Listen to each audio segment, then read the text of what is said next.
people think that there's a TED Talk formula. Give a talk on a round red rug, share a childhood story, divulge a personal secret, end with an inspiring call to action. No, that's not how to think of a TED Talk. In fact, if you overuse those devices, you're just going to come across as cliched or emotionally manipulative. But there is one thing that all great TED Talks have in common, and I would like to share that thing with you. Because over the past 12 years, I've had a ringside seat listening to many hundreds of amazing TED speakers like these. I've helped them prepare their talks for prime time and learned directly from them their secrets of what makes for a great talk. And even though these speakers and their topics all seem completely different, they actually do have one key common ingredient. And it's this.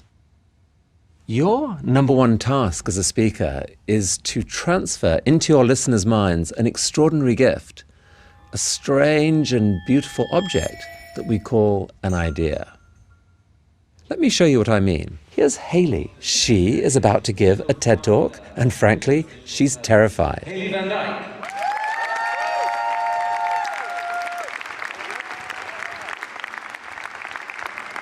Over the course of 18 minutes, 1,200 people, many of whom have never seen each other before, are finding that their brains are starting to sync with Hayley's brain and with each other. They're literally beginning to exhibit the same brainwave patterns. And I don't just mean that they're feeling the same emotions. There's something even more startling happening. Now let's take a look inside Hayley's brain for a moment. There are billions of interconnected neurons in an impossible tangle. But look, here, right here, a few million of them are linked to each other in a way which represents a single idea. And incredibly, this exact pattern is being recreated in real time inside the minds of everyone listening. That's right. In just a few minutes, a pattern involving millions of neurons is being teleported into 1,200 minds just by people listening to a voice and watching a face. But wait, what is an idea anyway? Well, you can think of it as a pattern of information that helps you understand and navigate the world. Ideas come in all shapes and sizes, from the complex and analytical to the simple and aesthetic. And here are just a few examples shared from the TED stage. Sir Ken Robinson, creativity is key to our kids' future. My contention is that creativity now is as important in education as literacy, and we should treat it with the same status. Elora Hardy, building from bamboo is beautiful. It is growing all around us. It's strong. It's elegant. It's earthquake resistant. Chimamanda Adichie, people are more than a single identity. The single story creates stereotypes. And the problem with stereotypes is not that they are untrue, but that they are incomplete. Your mind is teeming with ideas, and not just randomly. They're carefully linked together. Collectively, they form an amazingly complex structure that is your personal worldview. It's your brain's operating system. It's how you navigate the world. And it is built up out of millions of individual ideas. So, for example, if one little component of your worldview is the idea that kittens are adorable, then when you see this, you'll react like this. But if another component of your worldview is the idea that leopards are dangerous, then when you see this, you'll react a little bit differently. So it's pretty obvious why the ideas that make up your worldview are crucial. You need them to be as reliable as possible a guide to the scary but wonderful real world out there. Now, different people's worldviews can be dramatically different. For example, how does your worldview react when you see this image? What do you think when you look at me? A woman of faith, an expert, maybe even a sister, or oppressed, brainwashed, a terrorist? Whatever your answer, there are millions of people out there who would react very differently. So that's why ideas really matter. If communicated properly, they're capable of changing forever how someone thinks about the world and shaping their actions both now and well into the future. Ideas are the most powerful force shaping human culture. So if you accept that your number one task as a speaker is to build an idea inside the minds of your audience, here are 4 guidelines for how you should go about that task. 1, limit your talk to just one major idea.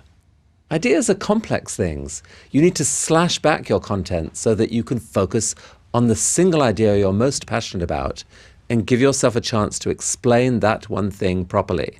You have to give context, share examples, make it vivid. So pick one idea and make it the through line running through your entire talk so that everything you say links back to it in some way. 2, give your listeners a reason to care. Before you can start building things inside the minds of your audience, you have to get their permission to welcome you in. And the main tool to achieve that? Curiosity. Stir your audience's curiosity. Use intriguing, provocative questions to identify why something doesn't make sense and needs explaining.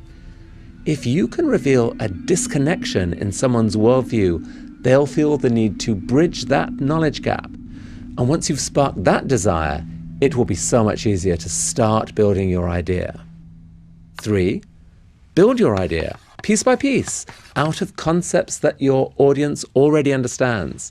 You use the power of language to weave together concepts that already exist in your listeners' minds, but not your language, their language. You start where they are. But speakers often forget that many of the terms and concepts they live with are completely unfamiliar to their audiences. Now, metaphors can play a crucial role in showing how the pieces fit together because they reveal the desired shape of the pattern based on an idea that the listener already understands. For example, when Jennifer Kahn wanted to explain the incredible new biotechnology called CRISPR, she said, "It's as if for the first time you had a word processor to edit DNA. CRISPR allows you to cut and paste genetic information really easily." Now, a vivid explanation like that delivers a satisfying aha moment as it snaps into place in our minds. It's important, therefore, to test your talk on trusted friends and find out which parts they get confused by. 4, here's the final tip. Make your idea worth sharing.